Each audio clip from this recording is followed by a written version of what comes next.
প্রতিবেশী একটা পেয়েছি, কপাল খারাপ আমাদের, একটা জঘন্য চরিত্রের প্রতিবেশী এরা, মানুষ নামে কলঙ্ক।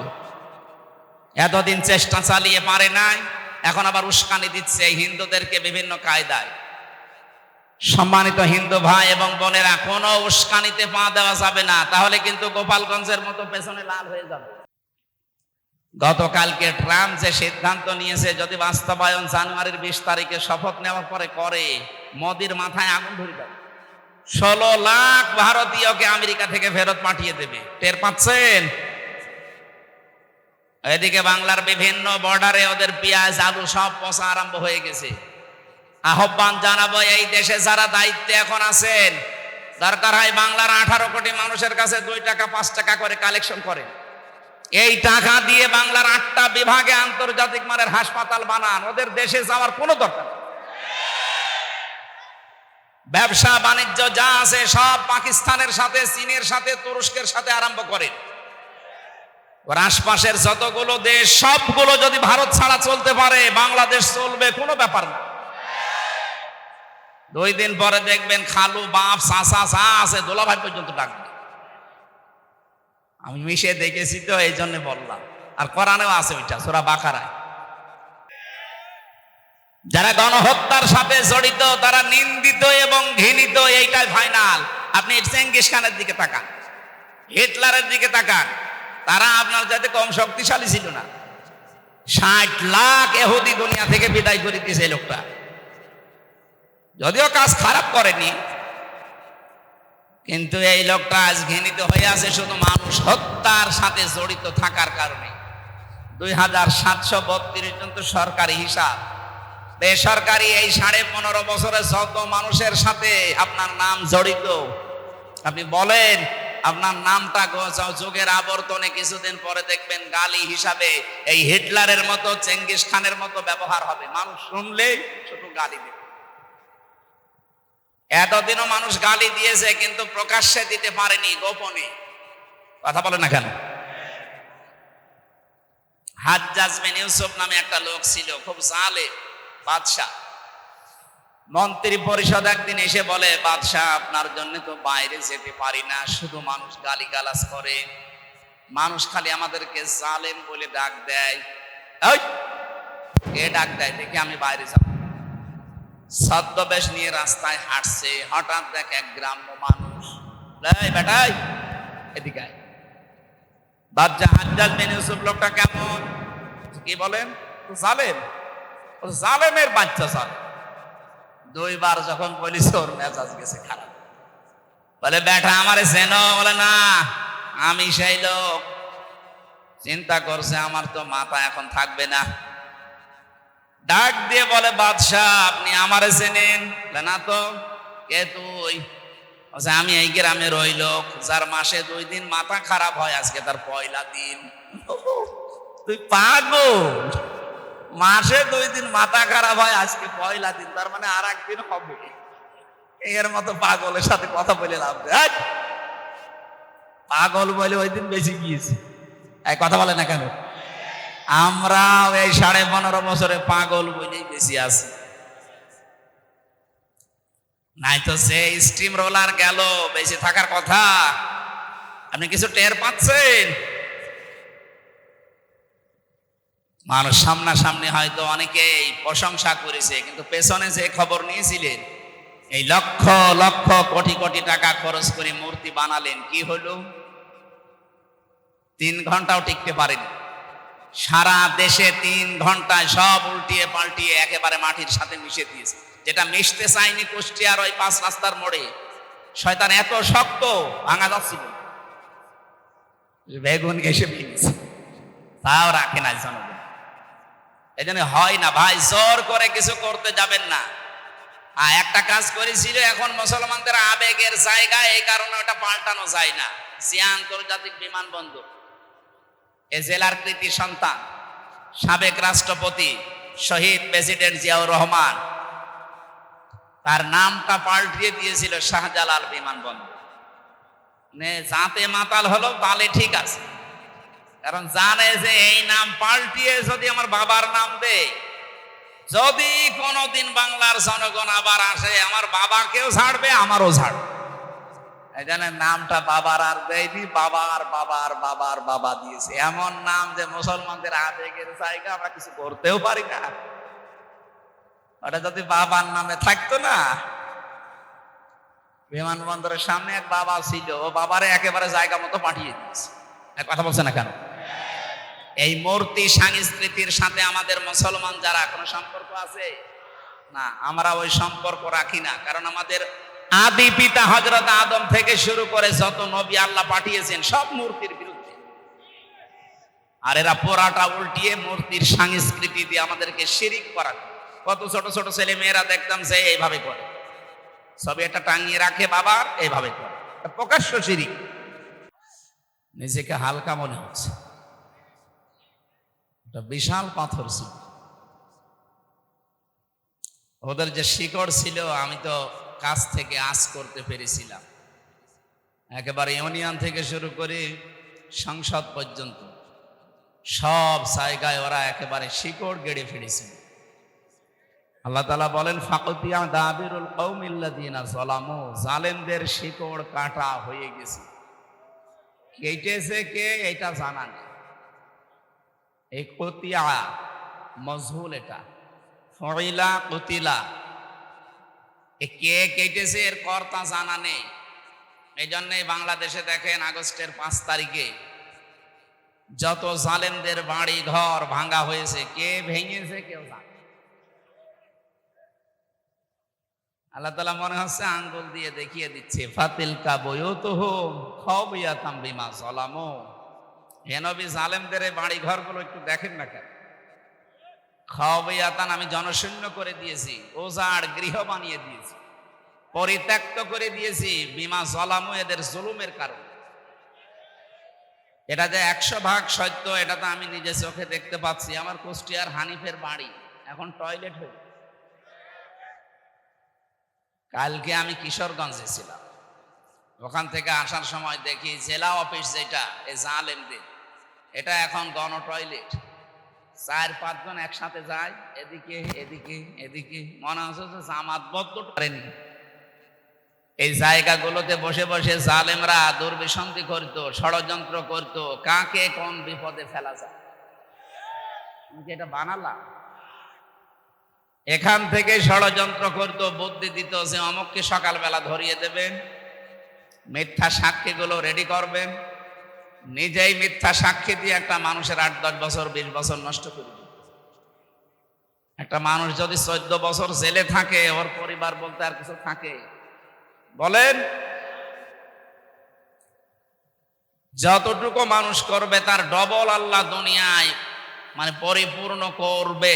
আপনি যদি কাউকে 1 থাপ্পড় দেন, আপনি 2 থাপ্পড় দুনিয়ায় খাবেন, তারপর আপনার মরণ হবে। ওরা যাদেরকে 14 বছর জেল খাটিয়েছে বিনা কারণে, ওদেরকেও আল্লাহ 28 বছর জেল খাটাবে।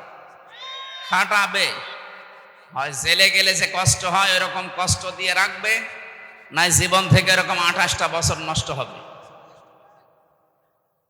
পালিয়েছে যারা, ওরা কি চিন্তায় আছে কালকে দেখলাম, বলছে যে আমরা অঘোষিত জেলে আছি এই দিল্লিতে, আমি আর পারি না, দরকার হয় বাংলাদেশে যে জেলে থাকবো, তাও এখানে থাকবো।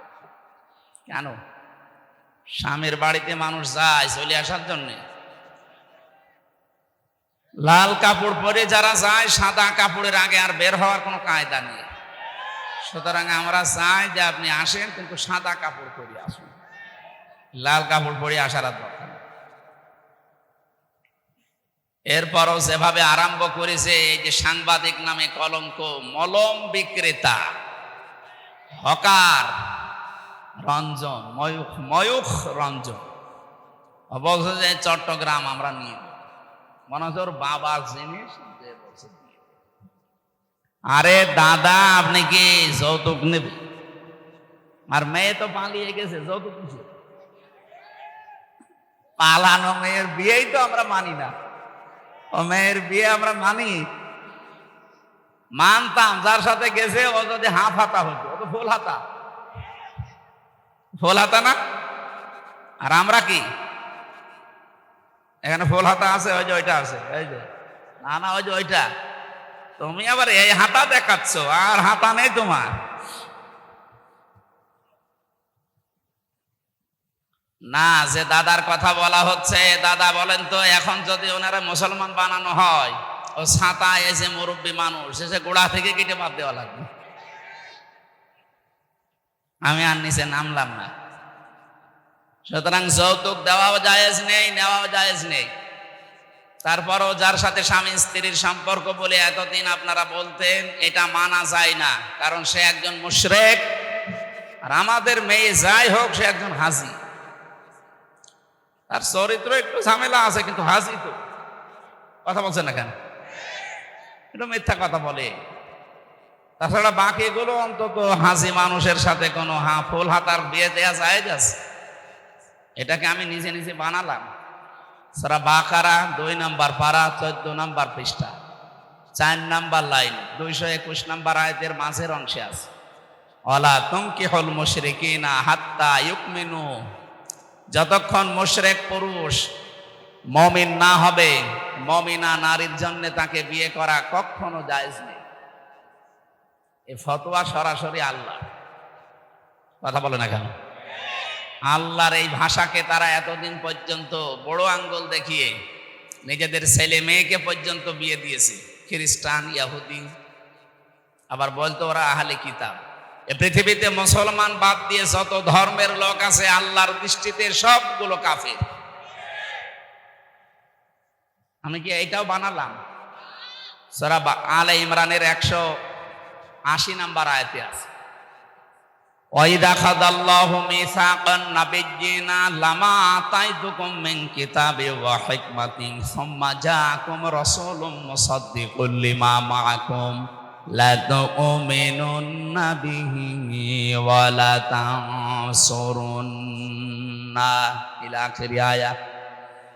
সূরা আলে ইমরানের 3 নম্বর পারা 19 নম্বর পৃষ্ঠা 9 নম্বর লাইনে আছে, রব্বুল আলামিন বলেন, যত নবী আমি পাঠিয়েছি দুনিয়ায়, প্রতিটি নবীর কাছে এই অঙ্গীকার দিয়েছিলাম যে তোমাদের সাথে যে কিতাব আমি দিলাম, যে হিকমত তোমাদেরকে দিয়েছি, তোমাদের পরবর্তীতে একজন রাসূল আসবে, সে তোমাদের এইগুলোর স্বীকৃতি দেবে।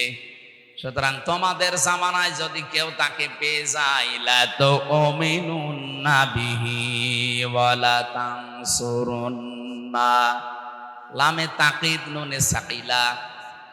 এত শক্ত শব্দ আল্লাহ দিয়েছেন, কিয়ামত পর্যন্ত আয়াতটা কোরআনে থাকবে। কিয়ামত পর্যন্ত যদি মুসা নবীও আসে, হযরতে ঈসা নবীও আসে, তাদের আর নবী হয়ে আসার সুযোগ নেই, তারা হবে মুহাম্মাদুর রাসূলুল্লাহর উম্মত। আর ওই জামানায় যদি নবীজি চলে আসতেন, অবশ্যই তার প্রতি ঈমান আনা এবং তাকে সাহায্য করা। তোমরা কি এ কথা মেনে নিলে? যত নবী আল্লাহ দুনিয়ায় পাঠালেন, প্রতিটি নবী বলেছে ক্বালু আকরারনা, আমরা মেনে নিয়েছি।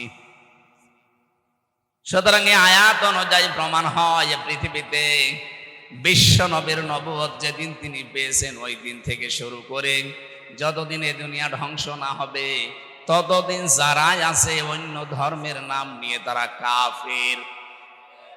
কি 4,500 ধর্ম এখন দুনিয়ায়, 257টা রাষ্ট্র আছে এই পৃথিবীর ময়দানে। এখন 195টা জাতিসংঘের আন্ডারে আছে, বাকিগুলো এখনো সদস্য হতে পারেনি।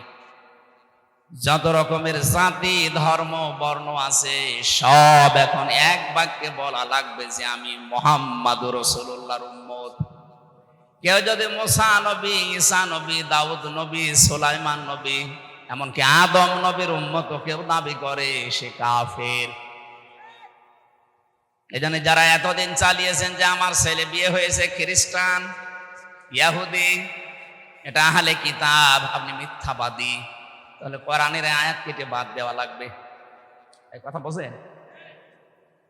এখান থেকে আপনারা কি নেবেন? এ জামানায় আমরা যারা আছি, কোরআন শরীফের ভেতরে দেখবেন আল্লাহ প্রতিটি অক্ষর দিয়ে আমার নবীর হয় সম্মান, মর্যাদা উপরে তুলে দিয়েছেন। আলিফ দিয়ে পরিচয় দিয়েছেন আহমাদ। আহমাদ মানে প্রশংসিত, বা দিয়ে আল্লাহ জানাতে চেয়েছেন আমার নবী বাশির, তিনি সুসংবাদদাতা।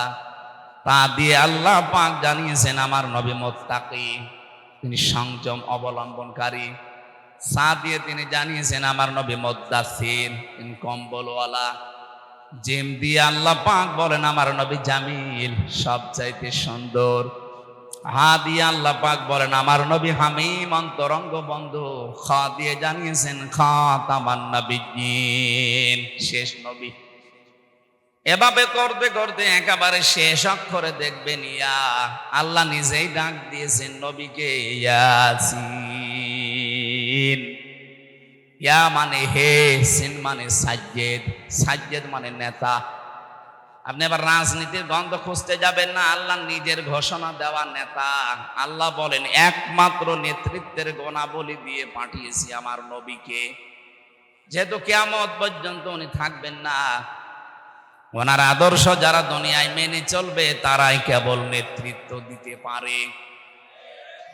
তাহলে ইয়াসিন এই শব্দ দ্বারা ব্যাখ্যায় পাওয়া যায় কিয়ামত পর্যন্ত নবী থাকবেন না ঠিক, কিন্তু তারা আদর্শ যারা মানবে তারা নেতা হওয়ার কোয়ালিটি পাবে। নবীজির আদর্শ যাদের ভেতরে নেই ও নেতা হতে পারবে না, কারণ এটা গুরুত্বপূর্ণ একটা পাঠ। আপনি নবীর আদর্শ না পেলে, জনগণের দায়িত্ব পেলে আপনি ঠিক থাকতে পারবেন না। বিশ্ব নবী যেদিন হিজরত করবেন, হযরতে আলী রাদিয়াল্লাহু তাআলা আনহুকে ডাক দিলেন, আলী, আল্লাহর আদেশ এসেছে আমি এই মুহূর্তে চলে যাব। কিন্তু ওই যে টোপলাগুলো দেখতে পাও ঘরের ভেতরে, এগুলো সব ওই কাফেরদের। তারা নিজেদের নেতাকে, বাবাকে, মাকে বিশ্বাস করে না, এগুলো আমার কাছে রেখে গেছে আল আমিন, আস সাদিক এই নামের কারণে। ওরা আমাকে আমানতদার ভাবে। নিজেদের বউকে বিশ্বাস করে না, নিজের মাকে বিশ্বাস করে না। দেখো আমার ঘরের ভেতরে টোপলা বেঁধে নাম লিখে লিখে গেছে। আমি তো চলে যাব, এগুলো যদি নিয়ে চলে যাই তাহলে আমার আল আমিন নামের কলঙ্ক হবে। টের পাচ্ছেন কি বলছি? এগুলো আমার আল আমিন নামের কলঙ্ক হয়ে যাবে। তোমাকে আমি আদেশ দিয়ে গেলাম 3 দিন পরে তুমি আমার সাথে মদিনায় দেখা করবা। এই 3 দিনের ভেতরে সকালে এসে যখন ওরা আমাকে না পাবে, আমার বিছানায় তোমারে পাবে। যখনই পাবে এক কাজ করবা, নাম লেখা দেখে দেখে তার হাতে মালটা পৌঁছিয়ে দেবে। এটা আমানতের দায়িত্ব। যদি কেউ পালন না করে সে কিন্তু মুনাফিক হয়ে মরবে। বাংলাদেশে যারা দায়িত্বে থাকে, বিশেষ করে যারা নেতা বলে দাবি করে, এরা যদি এই সেন্স নিয়ে চলতো, আল্লাহর কসম মাওলানা মতিউর রহমান নিজামী, আলী হাসান মুজাহিদের মতো সায়রানা দুর্নীতি পাওয়া যেত না। এক একজনের ফিরিস্তি দেখতে পাচ্ছেন, দরবেশের মতো মানুষ ৩৬,০০০ কোটি টাকা। ওরে জবাই করা দরকার শয়তান। দাড়ি টুপির বদনাম করে ফেলেছে। সারা দুনিয়ার মানুষ ওরে দেখতে মনে করতো যে কি দরবেশ, নামই পাল্টিয়ে গিয়েছিল। এদেশে ওর নাম যে সালমান এফ রহমান, অনেকে জানতোই না। নাম বললে কিন্তু দরবেশ। কাজটা করলো কি? এর মতো চোর এই পৃথিবীতে আছে বলে আমার মনে হয় না। চিন্তা করেন তো, ৩৬,০০০ কোটি। পদ্মা সেতু বানানোর পরে আরো ৪,০০০ কোটি টাকা দেরি থাকবে, এত টাকাও আত্মসাৎ করছে। দেশটা ফকলা বানিয়ে ফেলেছে এই শয়তানগুলো। আর ওরা এখন দোষ ধরে যে মাওলানা কেন আসবে রাজনীতিতে। শয়তানেরা আসে না, এই জন্যই তো তোমরা পুরা জমিন ফিরি পেয়েছো। মন যা চেয়েছে তাই করছে। ভূমি মন্ত্রীর দায়িত্ব ছিল যারে, তার বাড়ির সংখ্যা দেখলাম ৬২০টা। কত বাড়ি লাগবে আপনার? এখন তার একটা বাড়িতেও থাকতে পারেন না, সবগুলো এখন ওঝার গৃহ হয়ে যাচ্ছে। আল্লাহ কোরআনে কারিমে যা দিয়েছেন একেবারে খাপের খাপ মিলে যাচ্ছে। আল্লাহ পাক বলেন তো, জুলুমের কারণে ওই জায়গাটা পর্যন্ত আমি আল্লাহ অভিশপ্ত বানিয়ে দিয়েছি। বিমা জলামো, ওদের জুলুমের কারণে ওরা যেখানে থাকতো ওই জায়গাটাও এখন কিয়ামত পর্যন্ত অভিশপ্ত। আমি হানিফের বাড়ির নাম বললাম, এমনি আমি দেখে এসেছি। দিনাজপুরে গিয়েছিলাম, ওখানেও একজনের বাড়ি দেখলাম। কিশোরগঞ্জে তো বললামই, ওটা জাতীয় টয়লেট চলছে। আমাদের এখান থেকে যেটা নেওয়া দরকার, আগামীতে যারা আসবেন জালেমদের এত বড় শিকড় কেটে দিয়ে যদি আল্লাহ বাড়ি ঘর পর্যন্ত পরিত্যক্ত করে দিতে পারে, আগামীতে যারাই বসবেন তারা যদি সত্যি জনগণের উপরে জুলুম করার মন মানসিকতা হয়, 5 বছর পরে আপনার বাড়ি পরিত্যক্ত হয়ে যাবে। কি বলেছি টের পেয়েছেন না? টের পান? আলহামদুলিল্লাহ। আমরা যেন শিক্ষা নিতে পারি। আয়াতের পরে এটার আরবি আছে, আমি বাংলাটা বললাম। ইন্না ফি যালিকা লায়াতাল লিকাউমিন ইয়ালামুন। রব্বুল আলামিন বলেন এর ভেতরে তো জন্য শিক্ষা আছে। এখানে লামে তাকিদ আছে।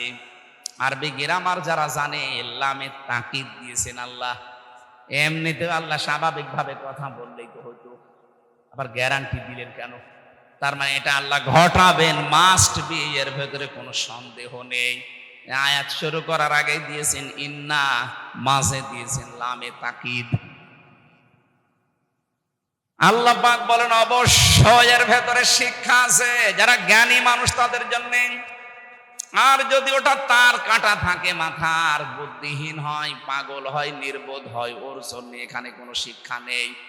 আমরা যেহেতু মাথার তার কাটা না, পাগল না, নির্বোধ না, বুদ্ধিমান বলে দাবি করি, অবশ্যই আমাদেরকে এখান থেকে শিক্ষা নেওয়া লাগবে। আমি দেখতে পাচ্ছি এদেশে অনেকে এখনো পর্যন্ত থালা হাতে পায়নি, তারপরও শুরু করে দিয়েছে উল্টাপাল্টা। এটা ঠিক হচ্ছে না, আপনার বদনাম হয়ে যাচ্ছে। আপনার কারণে দলের বদনাম হচ্ছে, আপনি টের পাচ্ছেন। আজকে গোবিন্দ পরামানিকের সকালের বক্তব্য দেখেননি? নারায়ণগঞ্জের বন্দরে আজকে সকালে একটা ভিডিও ভাইরাল করে দিয়েছে। আমি নাম নিলাম না, ওই দলের একজন নেতা যে প্রকাশ্যে চাঁদাবাজি করছে। কি হয়েছে আপনার? ওই পর্যন্ত যখন যাবে তারেক জিয়া পর্যন্ত পেছনে লাথি দিয়ে একেবারে দল থেকে বহিষ্কার করে দেবে।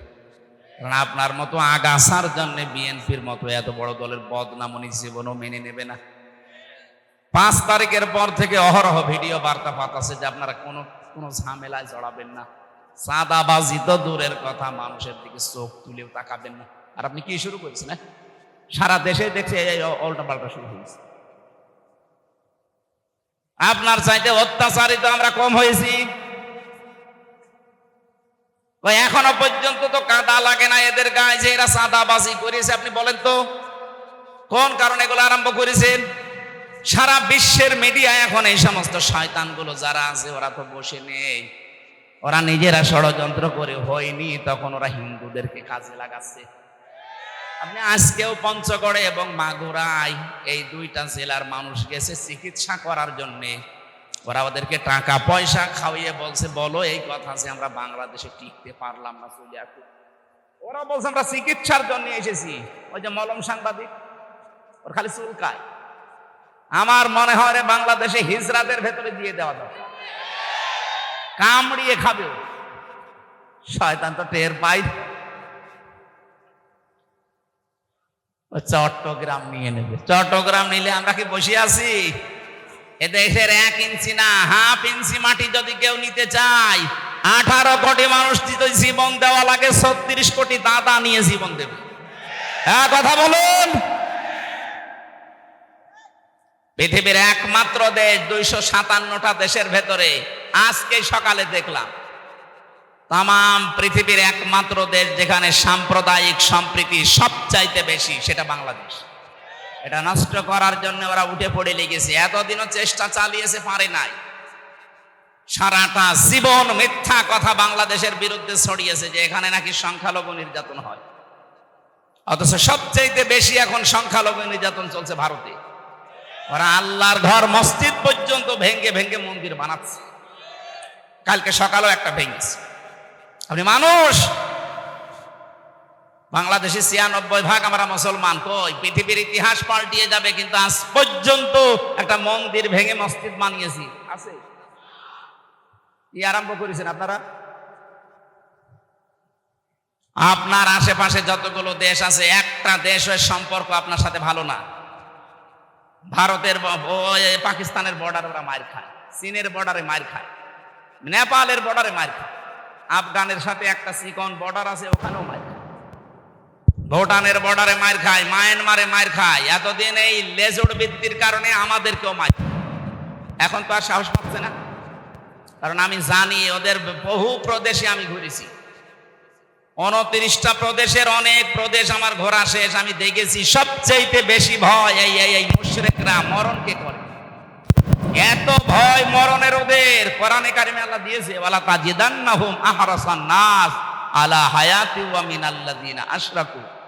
হে নবী, অবশ্যই আপনি দেখতে পাবেন জীবনের প্রতি সবচেয়ে বেশি মায়া মুশরিকদের। এই জন্য ওদেরকে যদি কোনো কায়দায় এই মরে যাবে, কিন্তু ও আপনাকে বাপ বলবে না, বাপের বাপ বলবে। খালি এই যে যাওয়া বন্ধ করে দিয়েছে, একটু মরণের ছোঁয়া পেয়েছে, এখন বলছে আমরা তো ভিসা বন্ধ করিনি। দেখেছেন ওদের পেছনে অবস্থা, এমন পিটানো পিটিয়েছিল আর্মিতে। ওই কয়দিন শুনলাম গোপালগঞ্জ থেকে ঢাকা আসলে, বসে আসলে 300 টাকা, দাঁড়িয়ে আসলে 1000 টাকা নেন।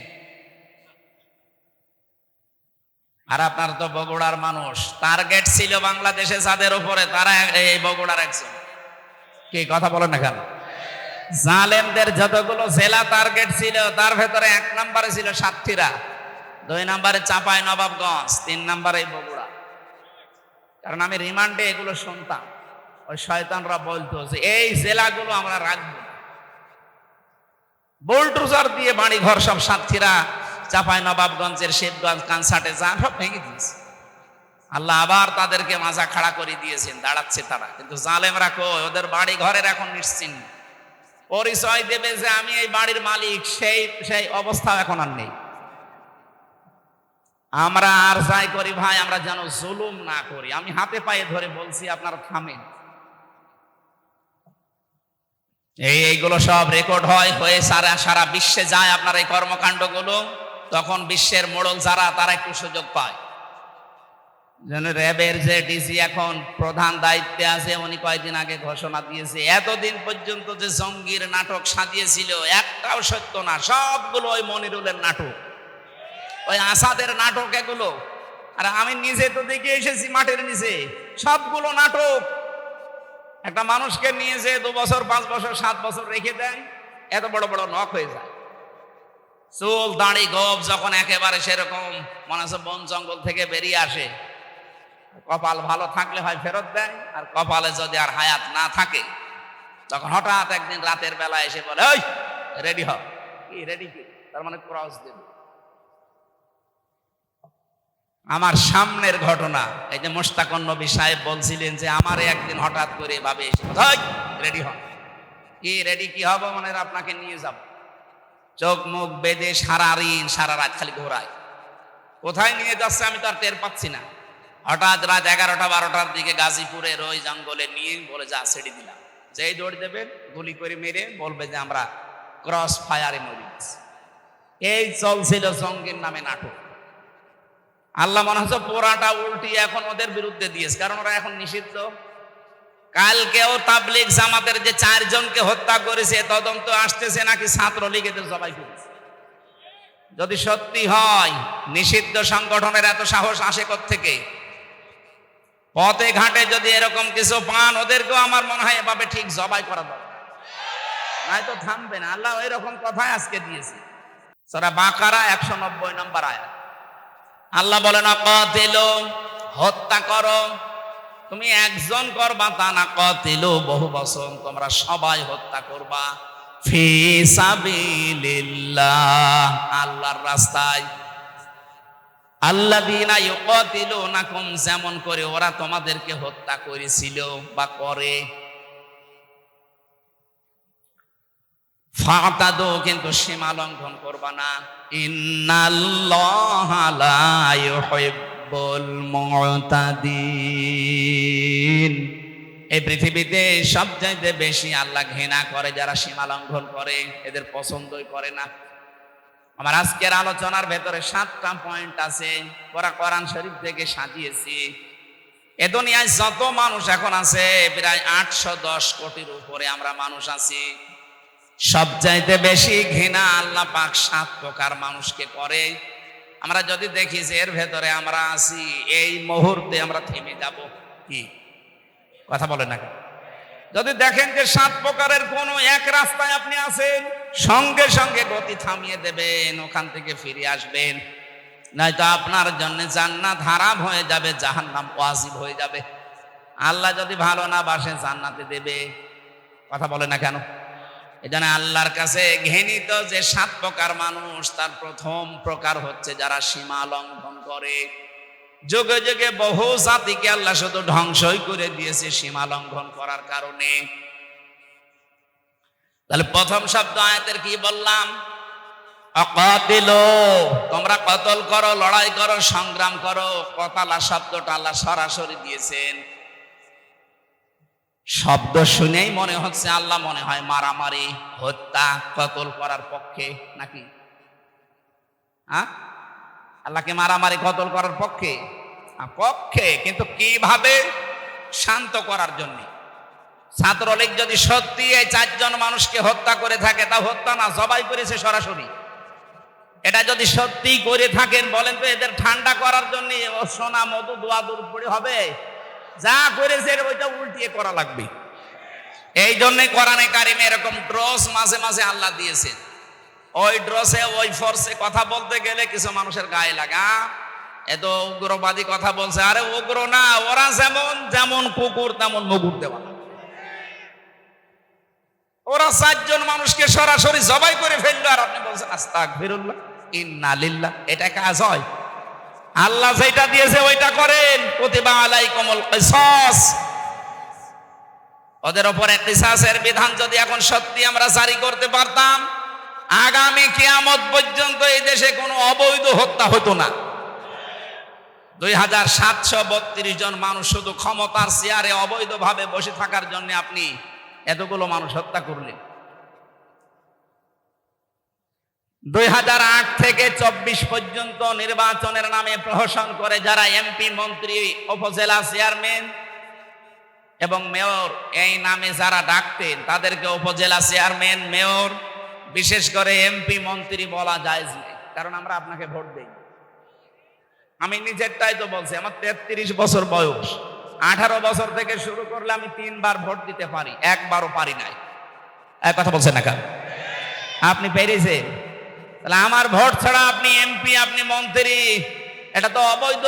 যত টাকা নিয়েছেন, বেতন ভাতা সব ফেরত দেওয়া লাগবে। পেপারে, পোস্টারে কোনো জায়গায় সাবেক এমপি, সাবেক মন্ত্রী লিখতে পারবেন না। এতটুকু লিখবেন যে সাবেক চোর। কথা বলছেন না? এতটুকু লিখতে পারেন যে সাবেক ডাকাত, কারণ আপনি ডাকাতি করেছেন। চুরি করে একবারে 154 জন ঘোষণা দিয়ে দিয়েছেন।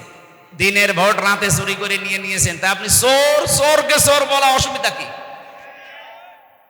যারা গণহত্যার সাথে জড়িত তারা নিন্দিত এবং ঘৃণিত, এইটাই ফাইনাল। আপনি চেঙ্গিস খানের দিকে তাকান, হিটলারের দিকে তাকান, তারা আপনার যাতে কম শক্তিশালী ছিল না। 60 লাখ ইহুদি দুনিয়া থেকে বিদায় করে দিয়েছে এই লোকটা। যদিও কাজ খারাপ করেনি, কিন্তু এই লোকটা আজ ঘৃণিত হয়ে আছে শুধু মানুষ হত্যার সাথে জড়িত থাকার কারণে। 2732 জন তো সরকারি হিসাব। বেসরকারি এই 15.5 বছরে যত মানুষের সাথে আপনার নাম জড়িত, আপনি বলেন আপনার নামটা যুগের আবর্তনে কিছুদিন পরে দেখবেন গালি হিসাবে এই হিটলারের মতো, চেঙ্গিস খানের মতো ব্যবহার হবে। মানুষ শুনলেই শুধু গালি দেবে। এতদিনও মানুষ গালি দিয়েছে, কিন্তু প্রকাশ্যে দিতে পারেনি, গোপনে। কথা বলে না কেন? হাজ্জাজ বিন ইউসুফ নামে একটা লোক ছিল, খুব জালেম বাদশাহ। মন্ত্রী পরিষদ একদিন এসে বলে, বাদশাহ আপনার জন্য তো বাইরে যেতে পারি না, শুধু মানুষ গালিগালাজ করে, মানুষ খালি আমাদেরকে জালেম বলে ডাক দেয়। কে ডাক দেয় দেখি আমি বাইরে যাব। ছদ্মবেশ নিয়ে রাস্তায় হাঁটছে, হঠাৎ দেখ এক গ্রাম্য মানুষ, বেটাই এদিকে আয়। বাদশাহ হাজ্জাজ বিন ইউসুফ লোকটা কেমন? কি বলেন? জালেম। জালেমের বাচ্চা। জালেম 2বার যখন বলিস ওর মেজাজ গেছে খারাপ। বলে বেটা আমারে চেনো? বলে না, আমি সেই লোক। চিন্তা করছে আমার তো মাথা এখন থাকবে না। ডাক দিয়ে বলে বাদশাহ আপনি আমারে চেনেন? বলে না তো। কে তুই? বলছে আমি এই গ্রামের ওই লোক যার মাসে 2 দিন মাথা খারাপ হয়, আজকে তার পয়লা দিন। তুই পাগল? মাসে 2 দিন মাথা খারাপ হয়, আজকে পয়লা দিন, তার মানে আর একদিন হবে। এর মতো পাগলের সাথে কথা বলে লাভ নেই।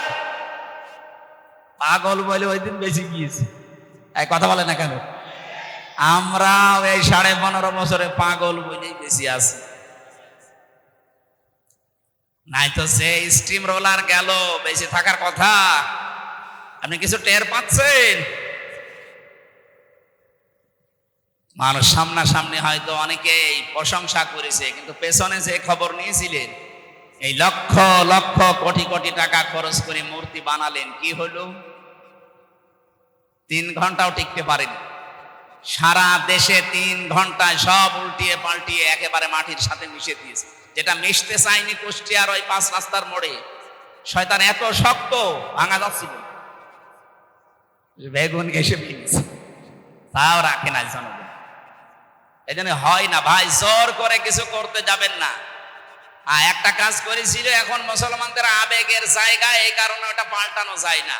জিয়া আন্তর্জাতিক বিমানবন্দর, এ জেলার কৃতি সন্তান সাবেক রাষ্ট্রপতি শহীদ প্রেসিডেন্ট জিয়াউর রহমান, তার নামটা পাল্টিয়ে দিয়েছিল শাহজালাল বিমানবন্দর। যাতে মাতাল হলো তাহলে ঠিক আছে, কারণ জানে যে এই নাম পাল্টিয়ে যদি আমার বাবার নাম দেয়, যদি কোনোদিন বাংলার জনগণ আবার আসে, আমার বাবাকেও ছাড়বে আমারও ছাড়বে। এই জন্য নামটা বাবার আর দেয়নি, বাবার বাবার বাবার বাবা দিয়েছে। এমন নাম যে মুসলমানদের আবেগের জায়গা, আমরা কিছু করতেও পারি না। ওটা যদি বাবার নামে থাকতো না। বিমানবন্দরের সামনে এক বাবা ছিল, ও বাবারে একেবারে জায়গা মতো পাঠিয়ে দিয়েছে। কথা বলছে না কেন? এই মূর্তি সংস্কৃতির সাথে আমাদের মুসলমান যারা কোনো সম্পর্ক আছে না, আমরা ওই সম্পর্ক রাখি না। কারণ আমাদের আদি পিতা হযরত আদম থেকে শুরু করে যত নবী আল্লাহ পাঠিয়েছেন সব মূর্তির বিরুদ্ধে। আর এরা পোড়াটা উল্টিয়ে মূর্তির সংস্কৃতি দিয়ে আমাদেরকে শিরিক করা। কত ছোট ছোট ছেলে মেয়েরা দেখতাম যে এইভাবে করে, সবে এটা টাঙিয়ে রাখে বাবার, এইভাবে করে, প্রকাশ্য শিরিক। এই শিরিকের কারণে আল্লাহ নিরাপত্তা তুলে নেয় এলাকা থেকে। কাবা শরীফে এত নিরাপত্তা কেন? কারণ ওমান দাখালাহু কানা আমিনা, এখানে প্রবেশ করো নিরাপত্তা দিয়ে দেবে আল্লাহ। একটাই কারণ, সেখানে শিরিক নেই। কি নেই বলেন? বাংলাদেশ কি কাবা শরীফ? এটা কত দূর? 6500 কিলোমিটার।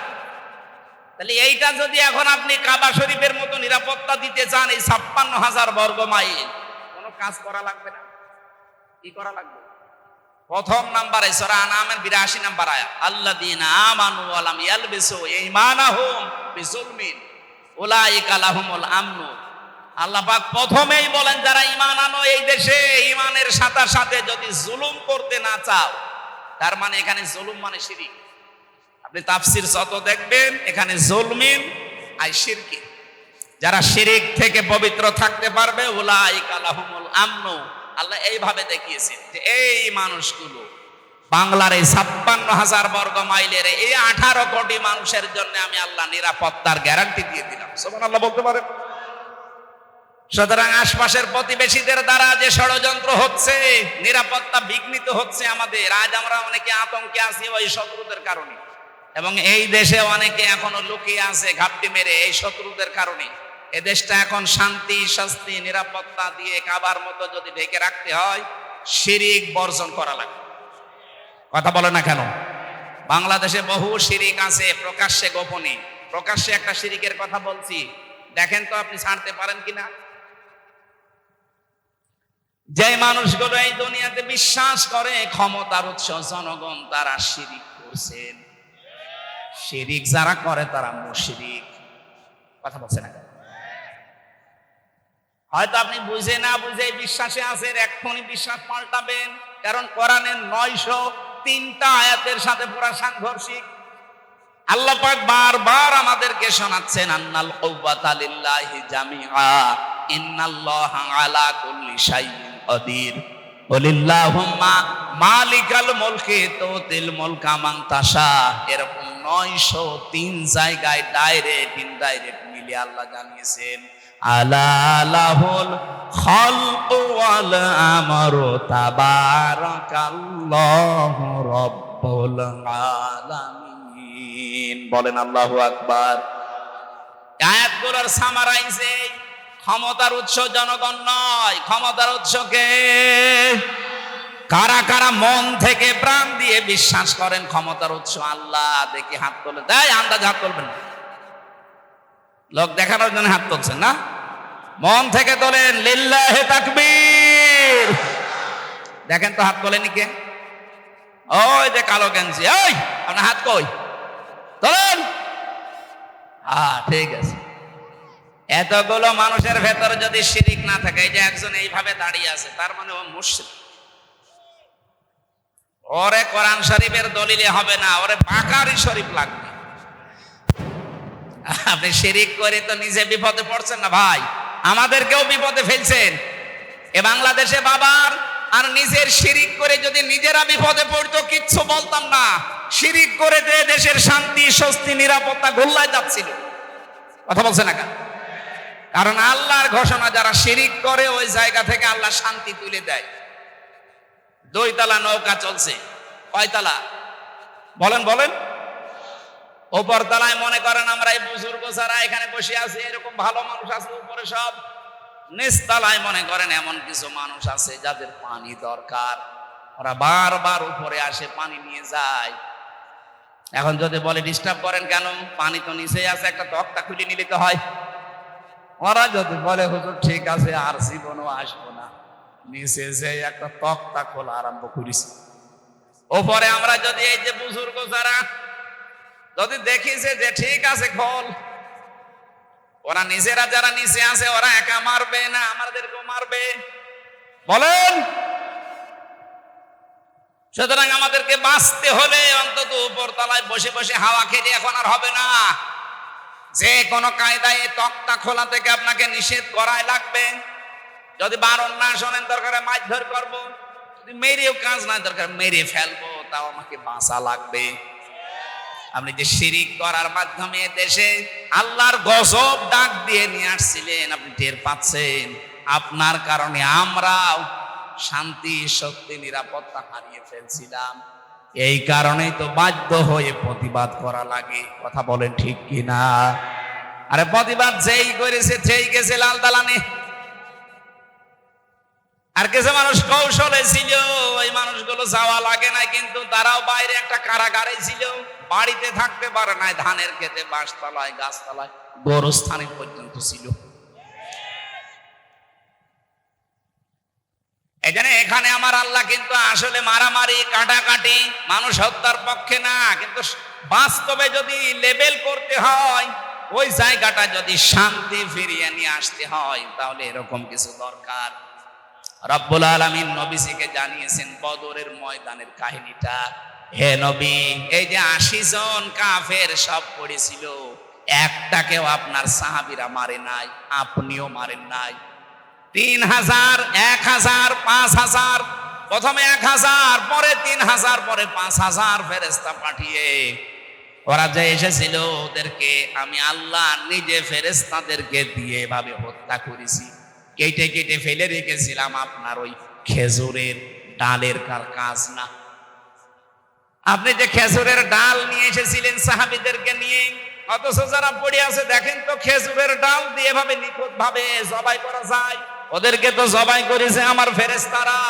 ফালাম তাকতুলুহুম ওয়ালাকিন্নাল্লাহা কাতালাহুম ওমা রমাইতা ইয রমাইতা ওয়ালাকিন্নাল্লাহা রমা। বরং তাদেরকে আপনি হত্যা করেননি, ওদের আমি আল্লাহ নিজে হত্যা করেছিলাম। আমি লেবেল করতে চেয়েছি দুনিয়া যেন শান্ত হয়।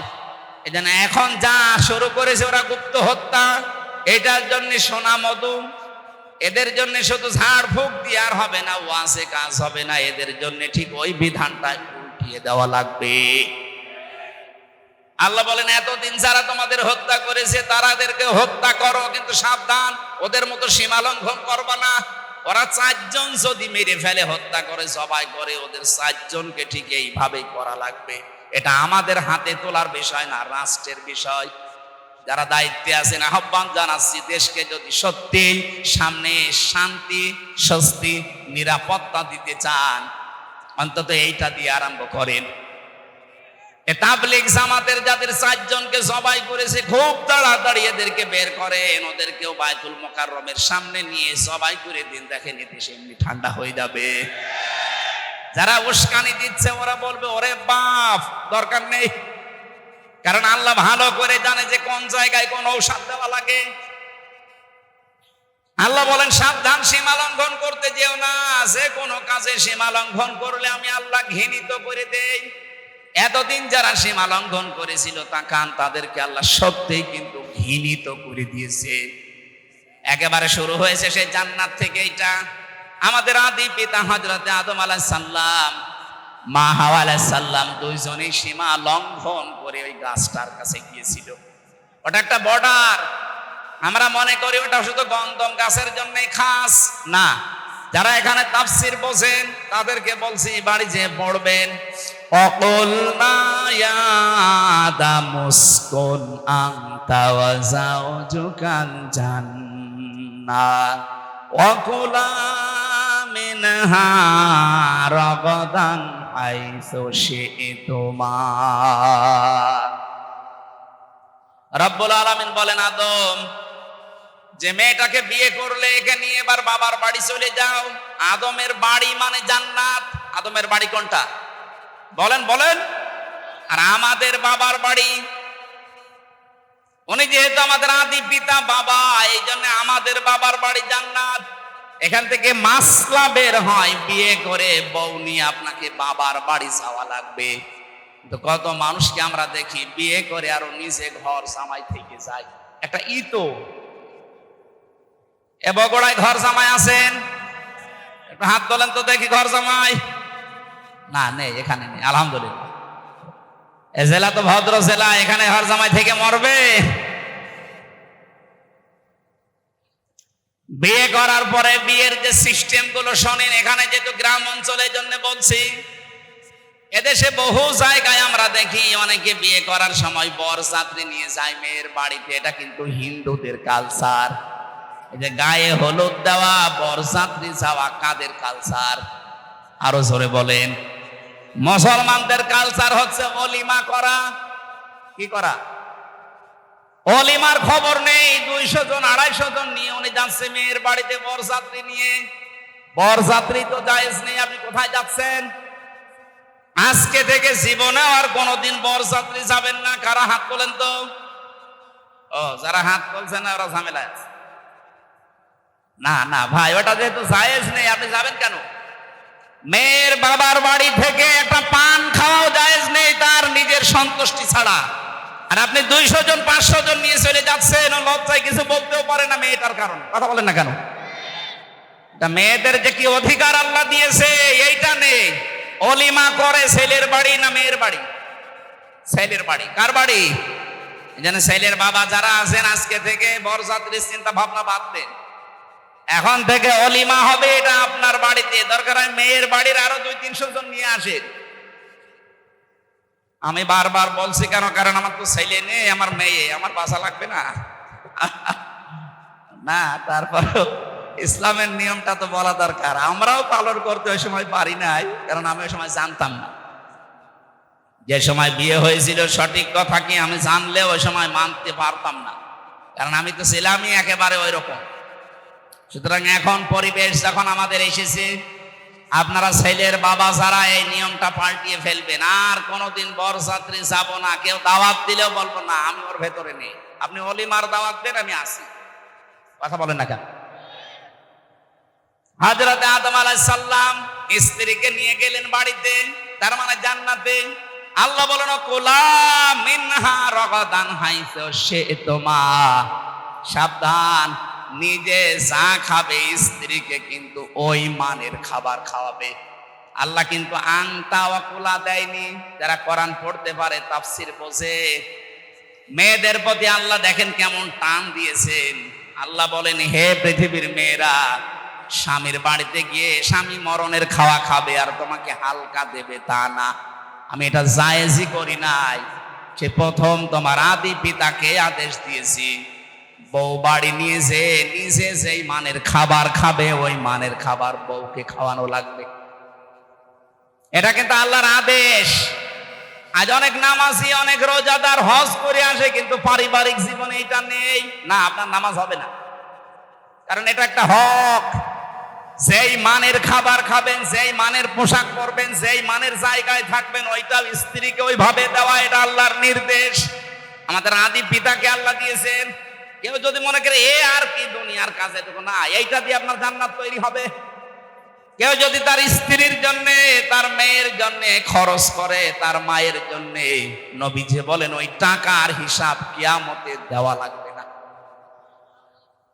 আপনি কোন পীরের দরবারে, কোন মাজারে, কোন খানকায়, কোন বাবার দরবারে টাকা দিলে টাকার জবাব দেওয়া লাগবে না, কথা আমি পাইনি। কিন্তু স্ত্রীকে, নিজের মাকে, নিজের মেয়েকে সাধ্য মতো যদি তাদের পেছনে খরচ করেন, এমনকি স্ত্রীর সাজগোজ করার জন্য যদি মাসে ৫-১০ হাজার টাকা খরচ হয়, পুরা ১০,০০০ আল্লাহর রাস্তায় দান করার সওয়াব হবে। মাসে ১০,০০০ না, বিয়ে করার পর থেকে আজ ৫০ বছরও ১০,০০০ টাকা সাজগোজ করার জিনিস কিনে দিয়েছেন, বলছেন না, তাই আপনার বিয়ে করার দরকার কি? আল্লাহ বলেন, রাগাদান হাইসেও সে তোমা, বউ নিয়ে শুধু বাবার বাড়ি থেকে নিজের বাড়িতে এসে ঘর বন্দি করে রাখবা না। মাঝে মাঝে বেড়াতে যাও, সাধ্য মতো যেখানে ইচ্ছা যাও, যা ইচ্ছা খাও, কিন্তু সাবধান, ওয়ালা তাকরাবা হাদিহিস শাজারাতা, এই গাছটার নিকটে যাবা না, ফাতাকুনা মিনাজ জালিমিন, তাহলে জালেম হয়ে যাবা। তার মানে এই গাছটা বলতে শুধুমাত্র ওই গন্ধম গাছই না, গাছ মানে একটা বর্ডার। গাছ মানে কি? আল্লাহ পাক বলেন, পৃথিবীতে আমার এরকম বর্ডার আছে ৫০০, এই কোরআন শরীফে আছে। এই ৫০০ বর্ডারের কাছে যখনই যাবেন, আদম নবী আলাইহিস সালাম যেমন গাছ বর্ডার ওভারটেক করেছিলেন, সন্তান হিসাবে তোমরা বর্ডার ওভারটেক করবা না, যেখানে যে দেখবা থমকে যাবা। বিয়ে বাড়িতে গেছো নিজের বউ নিয়ে, নিষেধ নেই, কিন্তু এমন বিয়ে বাড়িতে যাওয়া যাবে না যেখানে গেলে বড় পর্দা থাকে না, নিজেরও পর্দা থাকে না। এরকম বিয়ে বাড়ি নেই? এক কথা বলে না কেন? এরকম মেলায় যাওয়া যাবে না যেখানে গেলে বড় পর্দা নেই, আপনারও নেই। এই যে চলছে ওয়াজের মাহফিলে, যদি এই মেলায় এই পর্দায় না থাকে, ও ছাপা দেওয়ার দরকার নেই। আমি তো শুধু একটা উদাহরণ দিলাম যে বিয়ে বাড়ির আজ হাজারো জায়গা আছে যেখানে গেলে পর্দার মতো বিধান মানা যায় না, জীবন চলে চাইলে ওখানে যাওয়া যাবে না, এটা আল্লাহর নিষেধ। যদি এরপরও কেউ সীমা লঙ্ঘন করেন, আল্লাহ পাক বলেন সে আমার কাছে ঘৃণিত, সে জালেম। বলেন নাউজুবিল্লাহ। সম্মানিত মা বোনেরা, যারা বাইরে যেতে চান, দুইটা বিধান আছে পর্দার, একটা রুখসাত, একটা আজিমাত। আপনার এই মুখমণ্ডল, হাতের কবজি আর পায়ের পাতা বাদ দিয়ে বাকি শরীর ঢেকে আপনি বাইরে যেতে পারবেন, এটা ছাড় আছে। কিন্তু যদি আপনি আজিমাত মেনে চলতে চান, খাস পর্দা যেটা বলা হয়, হাত মোজা, পা মোজা, চোখের উপরে একটা পাতলা কিছু দেওয়া লাগবে, যেটা হিজাব বলা হয়। এটা যদি করতে পারেন তাহলে তো সোনাই সোহাগা। যদিও মেয়েদের পর্দাটা মুখমণ্ডল, হাতের কবজি আর পায়ের পাতা খোলা রাখলেও গুনাহ হবে না। অনেক আলেম যায় এটা জানিয়েছে যে না, মুখটা যেহেতু সৌন্দর্যের প্রতীক, এজন্য মুখটাও ঢেকে রাখা লাগবে। ছেলেদের পর্দা হচ্ছে নাভি থেকে শুরু করে হাঁটু পর্যন্ত। নাভি থেকে শুরু করে হাঁটু পর্যন্ত যদি কোনো পুরুষের ঢাকা থাকে, পুরা শরীরে কাপড় না থাকে, অসুবিধা নেই, আপনি তার ফরজ আদায় হয়ে যাবে। মেয়েরা এখান থেকে মাসলা পেয়েছি আমি, আপনারা যদি নামাজ পড়েন, শাড়ি পরে নামাজ পড়লে আপনার নামাজ কিন্তু হবে না যদি চুল বেরিয়ে যায়। শাড়ি পরে নামাজ পড়ছেন, যদি সেজদায় রুকুতে গিয়ে চুল বেরিয়ে যায়, চুল দেখা যায়, আপনার নামাজ ভেঙে যাবে। এজন্য মেয়েদের সর্বোত্তম সুন্নাতি পোশাক আমার মনে হয় যেটা সালোয়ার কামিজ। কি আজকে থেকে পরিবারে এইটা বানিয়ে দেবেন, শাড়ির এই প্রচলন বাদ দিয়ে দেন। হাত পর্যন্ত হাতা বানাবেন ঢিলা ঢালা, পা পর্যন্ত লম্বা বানাবেন, ছায়া পায়জামা নিচে চাই পরুক, ব্লাউজ থাকবে এবং মাথা থেকে শুরু করে পুরা বুক টানিয়ে একটা বড় ওড়না থাকবে। হঠাৎ কোনো পরপুরুষের সামনে পড়ে গেলেও পর্দার মতো ফরজ বিধানটা লঙ্ঘন হবে না। আপনি কি ইয়ার কি মনে করেন পর্দাকে? এটা যে ফরজ অনেকে জানে কিন্তু মানে তো না, আরো ঠিককারি করে। পর্দার এই বিধানটা নফল না ফরজ? নামাজের মতো ফরজ, অথচ নামাজ পড়ছে অনেক মহিলা, পর্দা নেই। আমি আশা করব এখান থেকে আপনি মেনে নেবেন, আল্লাহর সীমানার বাইরে যাওয়া যাবে না, একটা বর্ডার।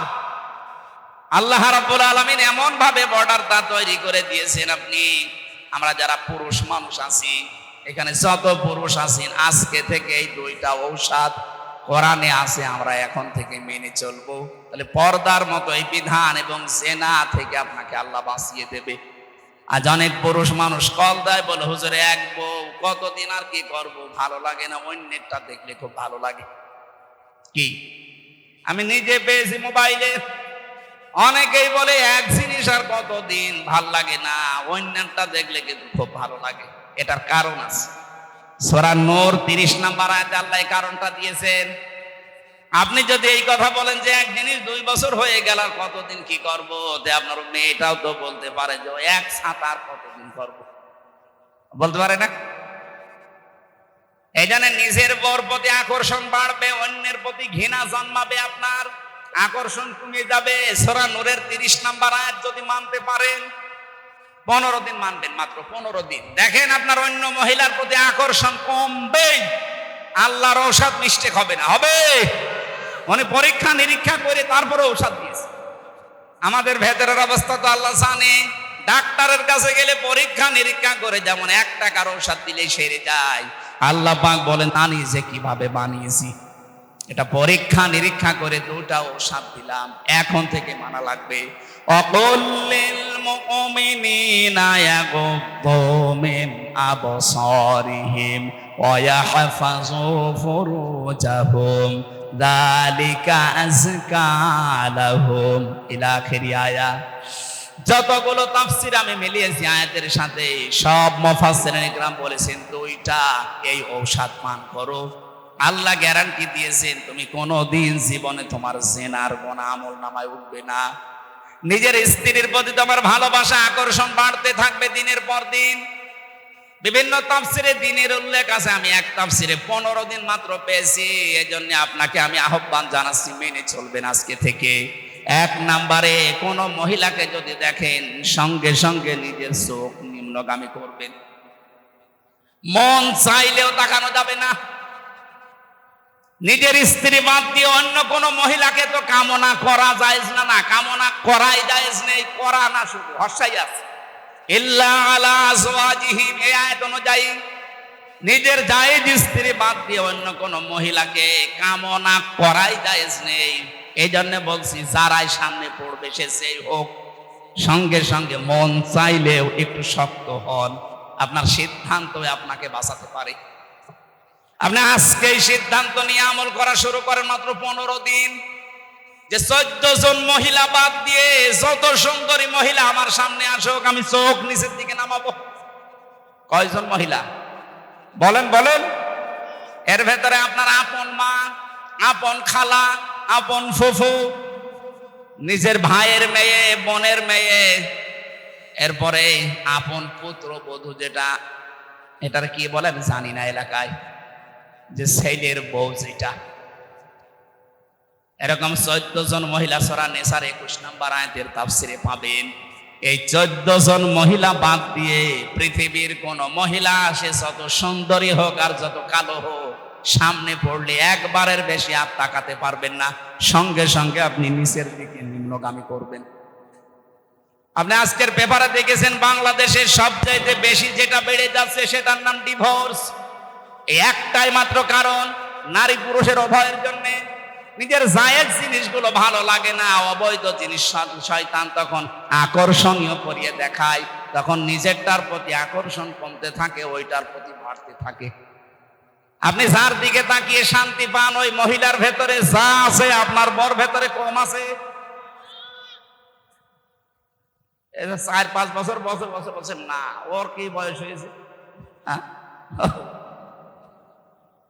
ও বললে মানায়, ওর বাবা বললে মানায় তো।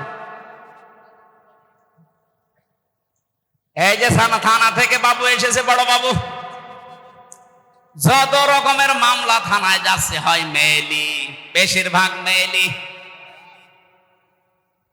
কারো মেয়ে হয়তো বেরিয়ে গেছে, আমাদের যেমন চলে গেছে, এরকম করে আমাদেরও তো বিদেশে পালিয়েছে, আর এটা হয়তো দেশের ভেতরে পালায়।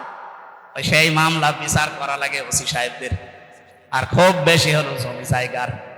এই দুইটা বিষয় যদি বাংলাদেশে শান্ত হয়ে যেত, তো ওনারা আমার মনে হয় আরামে বেতন নিতে পারত।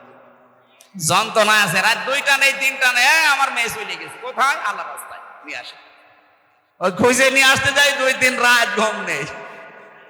এই জন্যই বলছে নিজের চোখকে নিম্নগামী করা লাগবে। ওই 14 জন মহিলা বাদ দিয়ে যত মহিলা দুনিয়ায় সামনে পড়ুক, আল্লাহর জন্য একটু চিন্তা করেন, অনির্বচন একটা সুখ আপনাকে আল্লাহ দান করবে। এটা বোঝেন কি বললাম? অনির্বচন সুখ বাংলা এটা। এর বাস্তব হচ্ছে যে বাচ্চারা যখন মায়ের পাখি আছে না, মুরগি পাখি যাই বলেন, এর বাচ্চারা যখন নিচে এই পাখা পর পালকের নিচে যখন আশ্রয় নেয়, এই চিল কাক এদের আক্রমণ থেকে বাঁচার জন্য, এই মোলায়েম এত সফট এত কোমল এই পাখাগুলো, একটার সাথে আরেকটা যখন এই পালক লেগে যায়, এর নিচে পাখিগুলো আশ্রয় নেওয়ার সঙ্গে সঙ্গে বাচ্চাগুলো পাখিটা এভাবে দিয়ে ফল করে দেয়। এর নিচে বসে বসে একটা কিচির মিচির আওয়াজ দেয়। এটা বাংলাতে বলে অনির্বচন সুখ। আপনি যদি সত্যি আজকে থেকে মহিলার দিকে না তাকিয়ে চক্ষুকে নিম্নগামী করে থাকতে পারেন, কিছুক্ষণ পরে দেখবেন মনের ভেতরে একটা আলাদা শান্তি আল্লাহ দিয়ে দেবে। আপনি তো একেবারে 1 মিনিটে 3-4 বার করে দেখেন, শান্তি পাবেন কি করে? 2 নম্বরে আমাদের লজ্জা স্থানের হেফাজত করা লাগবে। এটার ব্যবহার আজ যেখানে সেখানে হচ্ছে না। এই জেনা থেকে বাঁচার জন্য আকাশ সংস্কৃতির নামে যেটা চলছে, ভারতের পিনআপ করা পত্রিকাগুলো, এগুলো বন্ধ করা দরকার সরকারি ভাবে। অনেক কন্টেক্ট এই তথ্য মন্ত্রণালয় থেকে শুরু করে বাতিল করার চেষ্টায় আছে। ভারতের যখন সবকিছুই বয়কট হচ্ছে, আমার মনে হয় ওদের আকাশ সংস্কৃতিতে যা দেয় ওইগুলোও বন্ধ করা দরকার। এদেশে আমরা আমাদের চরিত্রকে আবার আগের যুগের মতো ফিরিয়ে নিয়ে যেতে পারবো ইনশাআল্লাহ। আমি আজকে মনে হয় আর কথা না বলা ভালো, কারণ আমার এশার পরে আলোচনা আছে সিরাজগঞ্জ শহরে, ওখানে যেতেও আরো 1-1.5 ঘন্টা লাগবে। আজকের মতো শেষ করে, আমার জেলখানায় লিখিত নারী এবং পুরুষের দাম্পত্য জীবন নিয়ে বই লেখা আছে এই আয়াতের উপরে। গাড়ি কোথায় আছে আমি জানি না, আপনারা স্বামীকে বলবেন ছেলেকে মেয়েকে পাঠিয়ে বইটা নিয়ে যেতে। স্বামীকে পড়াবেন আর স্বামীরা পড়াবেন স্ত্রীকে। এর ভেতরে যে তথ্যগুলো আছে আমল করতে পারলে আশা করছি ভালো হবে। আল্লাহুম্মা আমিন। এখানে আছে, বইটা নিয়ে যান এখান থেকে। লা ইলাহা ইল্লা আনতা সুবহানাক ইন্নী কুনতু মিনাজ জালিমিন। রব্বানা যালামনা আনফুসানা ওয়া ইল্লাম তাগফির লানা ওয়া তারহামনা লানাকুনান্না মিনাল খাসিরিন।